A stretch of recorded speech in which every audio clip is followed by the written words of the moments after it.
जलदान, अन्नदान और अतिथि सत्कार का महात्म्य। वैशंपायन जी कहती हैं, जन्मेजय, यमपुर के मार्ग का वर्णन तथा वहां जीवों के सुखपूर्वक जाने का उपाय सुनकर राजा युधिष्ठिर मन ही मन बहुत प्रसन्न हुए और भगवान श्री कृष्ण से फिर बोले, देव देवेश्वर, आप संपूर्ण दैत्यों का वध करने वाले हैं। ऋषियों का समुदाय सदा आपकी ही स्तुति करते हैं। आप षडैश्वर्य से युक्त, भवबंधन से मुक्ति देने वाले, श्री संपन्न और हजारों सूर्य के समान तेजस्वी हैं। आप ही से सबकी उत्पत्ति हुई है। आप धर्म के ज्ञाता और संपूर्ण धर्मों के प्रवर्तक हैं। शांत स्वरूप अच्युत, मुझे सब प्रकार के दानों का फल बतलाइए। दान किस प्रकार और कैसे ब्राह्मण को देना चाहिए तथा किस तरह के तप का अनुष्ठान करके कहां उसका फल भोगा जाता है। श्री कृष्ण ने कहा, राजन, ध्यान देकर सुनो। सब प्रकार के दानों का फल परम पवित्र, उत्तम और पापों का नाश करने वाला है।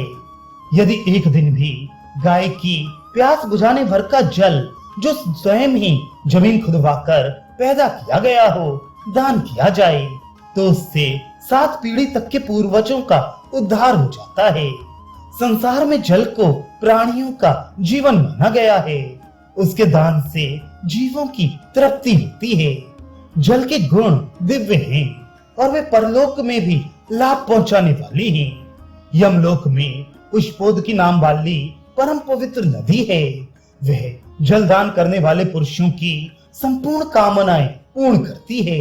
उसका जल ठंडा होता है और वह ठंडे जल का दान करने वाले लोगों को सदा सुख पहुंचाता है। प्यासे मनुष्य की प्यास अन्न से नहीं बुझती। इसलिए समझदार मनुष्य को चाहिए कि वह प्यासे को सदा पानी पिलाया करे। सब प्राणी जल से पैदा होते और जल से ही जीवन धारण करते हैं। इसलिए जलदान सब दानों से बढ़कर माना गया है। सब प्रकार के दान, तप और यज्ञ से जो उत्तम फल प्राप्त होता है, वह सब केवल जल के दान से मिल जाता है। इसमें तनिक भी संदेह की बात नहीं है। जो लोग ब्राह्मणों को सुपक्क अन्न दान करते हैं, वे मानो प्राण दान करते हैं। तेज, बल, रूप, सत्य, वीर, धृति, द्युति, ज्ञान, मेधा और आयु, इन सबका आधार अन्न ही है। प्राण, अपान, व्यान, उदान और समान, ये पांचों प्राण अन्न के ही आधार पर रहकर देहधारियों को धारण करते हैं। समस्त विद्यालय और पवित्र बनाने वाले संपूर्ण यज्ञ अन्न से ही चलते हैं। इसलिए अन्न सबसे श्रेष्ठ माना गया है। रुद्र आदि संपूर्ण देवता, पितर और अग्नि अन्न से ही संतुष्ट होते हैं। प्रजापति ने प्रत्येक कल्प में अन्न से ही सारी प्रजा की सृष्टि की है। इसलिए अन्न से बढ़कर ना कोई दान हुआ है और ना होगा। धर्म, अर्थ और काम का निर्वाह अन्न से ही होता है। अतः इस लोक या परलोक में अन्न से बढ़कर कोई दान नहीं है। यक्ष, राक्षस, गिरह, नाग, भूत और दानव भी अन्न से ही संतुष्ट होते हैं। इसलिए अन्न का महत्व सबसे बढ़कर है। दूसरे का अन्न खाने वाला मनुष्य जो भी शुभ कर्म करता है, उसका एक भाग तो करने वाले को मिलता है और 3 भाग अन्नदाता का हो जाता है। इसलिए ब्राह्मणों को विशेष रूप से अन्न देना चाहिए। जो मनुष्य दंभ और असत्य का परित्याग करके मुझ में परम भक्ति रखकर रसोई में भेद न करते हुए दरिद्र एवं श्रोत्रिय ब्राह्मण को 1 वर्ष तक अन्नदान करता है, वे 1 लाख वर्ष तक बड़े सम्मान के साथ देवलोक में निवास करता है तथा वहां इच्छानुसार रूप धारण करके यथेष्ट विचरता रहता है। फिर समयानुसार पुण्य क्षीण हो जाने पर जब वह स्वर्ग से नीचे उतरता है तो मनुष्य लोक में ब्राह्मण होता है। जो 6 महीने या वार्षिक श्राद्ध पर्यंत प्रतिदिन की पहली भिक्षा दरिद्र ब्राह्मण को देता है, उसे 1000 गौदान का पुण्य फल प्राप्त होता है। जो 1 वर्ष तक प्रतिदिन की अगर भिक्षा को वस्त्र से ढककर याचना न करने वाले ब्राह्मण के यहाँ स्वयं पहुंचा आता है। वह हजारों कपला गौओं के दान से मिलने वाले पुण्य फल को पाकर इंद्रलोक में प्रतिष्ठित होता है। पांडुनंदन देश काल के अनुसार प्राप्त एवं रास्ता चलकर थके मांदे आए हुए भूखे और अन्न चाहने वाले ब्राह्मण को अन्नदान करना चाहिए। जो धन की आय होते हुए भी याचक को अन्न नहीं देता, वह लोभी मनुष्य कीड़ों से भरे हुए कालसूत्र नामक नरक में गिरता है। लोभ और मोह के कारण विवेक को खो बैठने वाला वह पापी पुरुष उस घोर नरक में 10,000 वर्षों तक वेदना से कराहता हुआ क्लेश भोगता रहता है। फिर दीर्घ काल के पश्चात उस नरक से छुटकारा पाने पर वह मृत्यु लोक में चांडाल के यहाँ जन्म लेता और अत्यंत दरिद्र होता है।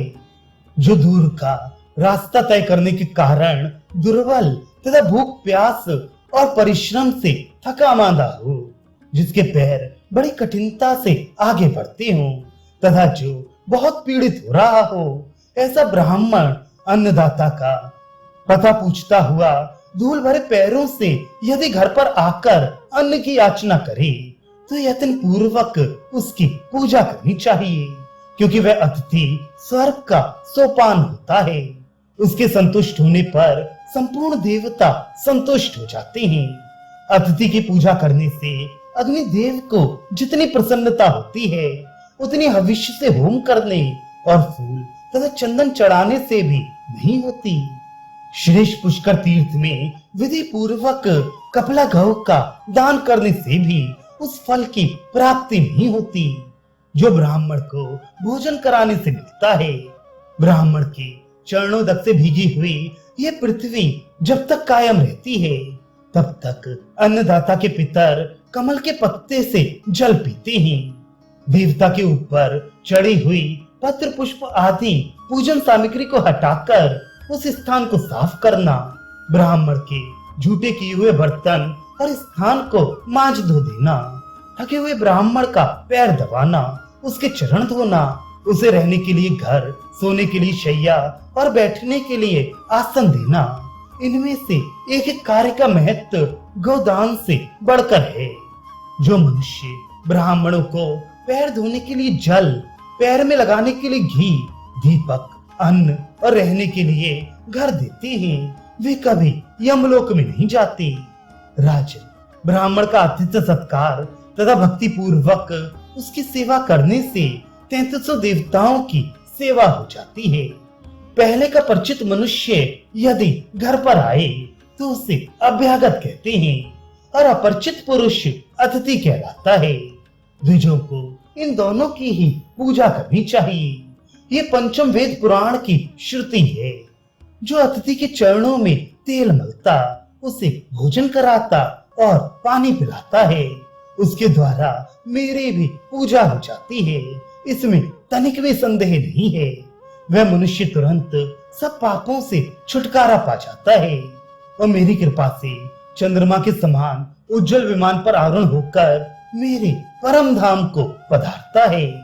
थका हुआ अभ्यागत जब घर पर आता है तो उसके पीछे पीछे समस्त देवता, पितर और अग्नि भी पदार्पण करते हैं।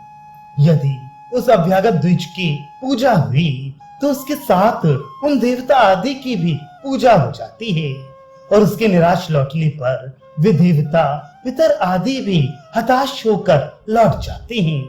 जिसके घर से अतिथि को निराश होकर लौटना पड़ता है, उसके पितर 15 वर्षों तक भोजन नहीं करते। वह लोभी मनुष्य देवताओं, पितरों और अग्नियों से प्रत्यक्त होकर 15 वर्षों तक रौरव नरक में पड़ा रहता है और वहां से छूटने पर संसार में जन्म लेकर उच्छिष्ट भोगी होता है। जो बलि वैश्य देव कर्म के समय घर पर आए हुए अतिथि की पूजा नहीं करता, वह तुरंत चांडाल हो जाता है। जो देश काल के अनुसार घर पर आए हुए ब्राह्मण को वहां से बाहर कर देता है, वह तत्काल पतित हो जाता है और मरने के बाद 1 करोड़ वर्षों तक घोर रौरव नरक में पकाया जाता है। फिर समयानुसार जब उससे छुटकारा पाता है तो इस संसार में 12 जन्मों तक भूख प्यास का कष्ट भोगने वाला कुत्ता होता है।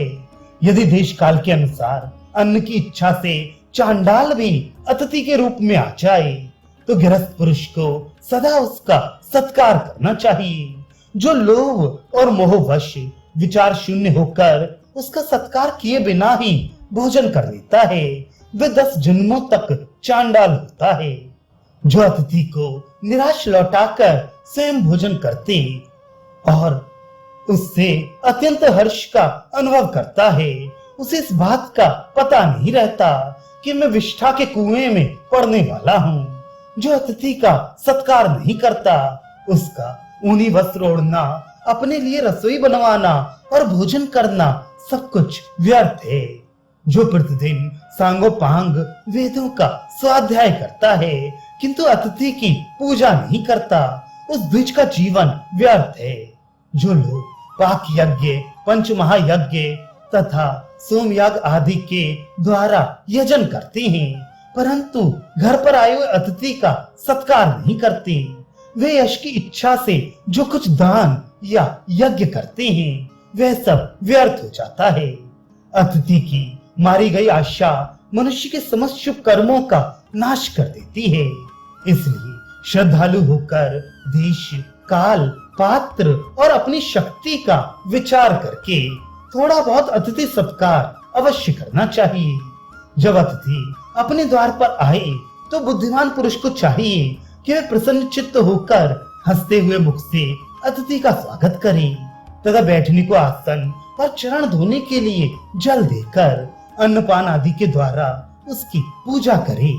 अपने हितैषी, प्रेम पात्र, द्वेषी, मूर्ख अथवा पंडित जो कोई भी भले वैश्य देव के बाद आ जाए वे स्वर्ग तक पहुंचाने वाला अतिथि है। जो यज्ञ का फल पाना चाहता हो वह भूख प्यास और परिश्रम से दुखी तथा देश काल के अनुसार प्राप्त हुए अतिथि को सत्कार पूर्वक अन्न प्रदान करे। यज्ञ और श्राद्ध में अपने से श्रेष्ठ पुरुष को विधिवत भोजन कराना चाहिए। अन्न मनुष्यों का प्राण है, अन्न देने वाला प्राणदाता होता है। इसलिए कल्याण की इच्छा रखने वाले पुरुष को अन्न दान की विशेष चेष्टा रखनी चाहिए। जो मनुष्य धर्म पूर्वक धन का उपार्जन करके भोजन में भेद न रखते हुए 1 वर्ष तक सबका अतिथि सत्कार करता है उसके समस्त पाप नष्ट हो जाते हैं।